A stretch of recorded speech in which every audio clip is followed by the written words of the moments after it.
Tamia ja umigombo amasamba lumpa. What akupusa.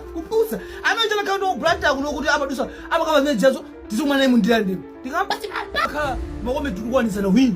Ndo makhala ena opembeza mbuye Shiva. Iyi masista na mia au sema ndo batisangase. Akwashugulira ndiko. Ndeko makhala mozi ona zorayo Tamia ja zobangazi anizopusa.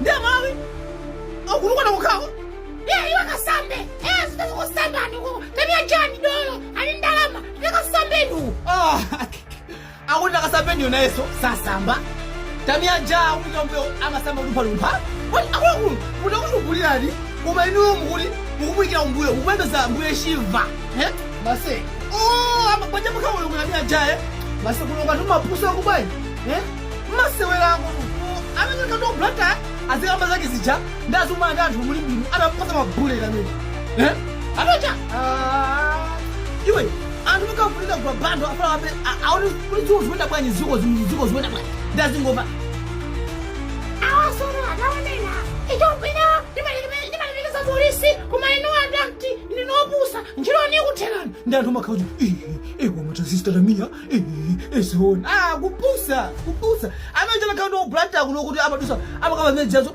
tizumana mundirande tikambati baba antu masewera bwaji musewera kwambiri kuliyongwe kuno ndoma kopembeza Buddha. I live my life ndimapanga zomwe ndifuna ndimapanga zinthu azonga zinthu zaine wina wake usati kuli kwawo kusajja sima ndimapanga zinthu zaine nde ineyo pano sindipanga nawo zomwe ati protect your body